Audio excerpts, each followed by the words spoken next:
Shalom, good morning everyone. Now let's praise our God because He is our Savior and our King.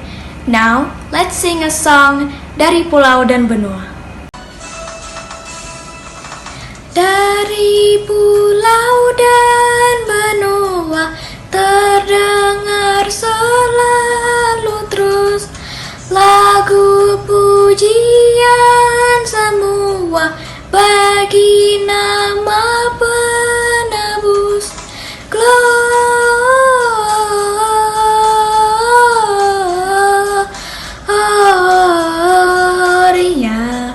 muliakan Tuhan. Gloria,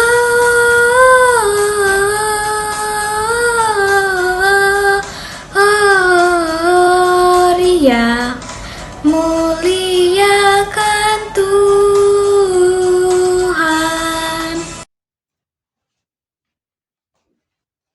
Teman-teman, mari kita hafalkan ayat hafalan minggu ini yang diambil dari Matius 1 ayat 23. Sesungguhnya anak darah itu akan mengandung dan melahirkan seorang anak laki-laki dan akan menamakannya Immanuel, yang berarti Allah menyertai kita. Matthew 1 verse 23. The virgin will conceive and give birth to a son, and they will call him Immanuel, which means God with us.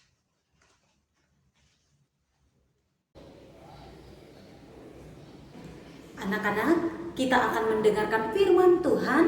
Mari kita berdoa, lipat tangannya, tutup matanya, tundukkan kepalanya. Bapa kami yang ada di surga, terima kasih Tuhan buat hari ini. Sebentar kami akan belajar kebenaran firman Tuhan. Tolonglah setiap kami agar kami dapat memahami dan mengerti firman-Mu, dan kami dapat melakukan firman-Mu di dalam kehidupan kami. Terima kasih Tuhan, ini doa kami. Hanya di dalam nama Yesus kami berdoa dan mengucap syukur. Amin. Anak-anak, tema firman Tuhan hari ini adalah Yusuf mengampuni saudara-saudaranya. Firman Tuhan hari ini tertulis dalam Kejadian pasal 42 dan Kejadian pasal 47 ayat 31. Firman Tuhan hari ini bertujuan menjalin kerukunan dimanapun berada. Yusuf adalah anak Yakub. Yusuf lahir pada masa tua Yakub. Oleh karena itu, Yusuf sangat dikasihi oleh Yakub. Pekerjaan Yusuf sehari-hari adalah menggembalakan kambing domba bersama saudaranya. Sayangnya, saudara-saudara Yusuf sangat membencinya karena Yakub lebih mengasihi Yusuf. Hal ini terbukti dengan jubah indah yang dibuatkan Yakub untuk Yusuf. Yang kedua, mimpi Yusuf yaitu berkas gandum Yusuf berdiri tegak dan berkas gandum saudara-saudaranya mengelilingi dan sujud menyembah. Juga mimpi Yusuf yang menceritakan matahari, bulan dan 11 bintang sujud menyembah Yusuf. Satu hari Yakub menyuruh Yusuf untuk melihat keadaan saudara-saudaranya dan keadaan kambing domba di Sikem. Yusuf mengikuti perintah ayahnya. Sesampainya di Sikem, ternyata saudara-saudaranya tidak berada di situ. Seorang laki-laki mengatakan bahwa saudara-saudaranya sedang berada di Dotan. Yusuf pun mengikuti mereka ke sana. Tanpa diketahui oleh Yusuf, ternyata saudara-saudaranya telah bermufakat untuk membunuhnya. Ruben mengusulkan agar Yusuf dibuang ke dalam sumur kosong yang tidak berair. Maksud Ruben adalah agar ia dapat menolongnya. Setelah Yusuf bertemu dengan saudara-saudaranya, mereka melepaskan jubahnya dan melemparkannya ke dalam sumur kosong. Atas usul Yehuda, Yusuf dijual kepada orang Israel seharga 20 sikal perak. Oleh orang tersebut, Yusuf dibawa ke Mesir dan dijual kepada Potifar, seorang pegawai istana Firaun, kepala pengawal raja. Pada awalnya, perjalanan Yusuf di Mesir tidak sebaik apa yang diharapkan. Yusuf dimasukkan ke dalam penjara karena istri Potifar melaporkan bahwa Yusuf mengganggunya.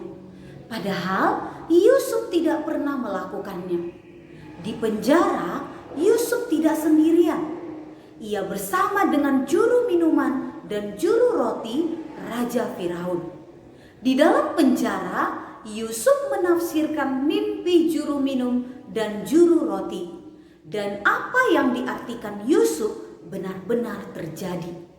Selain itu, Yusuf juga menafsirkan mimpi Raja Firaun dalam waktu 7 tahun akan terjadi kelimpahan di Mesir.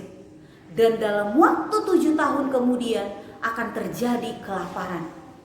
Hal inilah yang menyebabkan Yusuf diangkat oleh Firaun menjadi penguasa atas seluruh tanah Mesir. Ketika terjadi kelaparan di tanah Kanaan, Yakub menyuruh 10 anaknya kecuali Benyamin untuk pergi ke Mesir membeli gandum. Yusuf bertemu dengan saudara-saudaranya, tetapi mereka tidak mengenalinya. Yusuf mengatakan kepada saudara-saudaranya bahwa mereka adalah pengintai. Tetapi saudara-saudaranya mengelak. Mereka berkata, "Tidak, tuanku, hanya untuk membeli bahan makanan hamba-hambamu ini datang." Akan tetapi Yusuf tetap bersikeras bahwa mereka adalah pengintai yang datang untuk melihat-lihat Mesir. Yusuf menyuruh mereka untuk membawa Benyamin. Yusuf mengurung saudara-saudaranya selama 3 hari. Pada hari ketiga, Yusuf datang kepada saudara-saudaranya dan mengatakan bahwa mereka boleh membawa gandum untuk meredakan lapar dengan syarat harus ada seorang saudara yang tetap tinggal di dalam rumah tahanan. Selain itu, Yusuf meminta agar Benyamin dibawa kepadanya.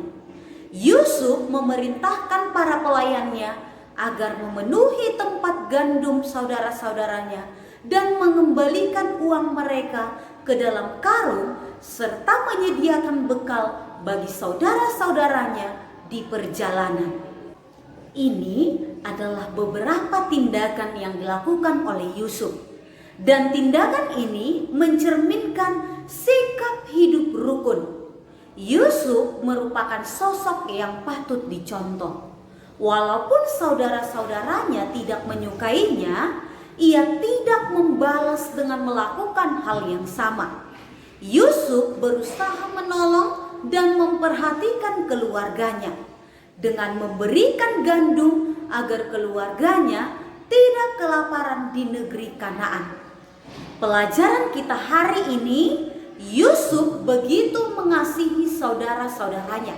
Yusuf tidak memiliki rasa dendam dan ingin membalasnya.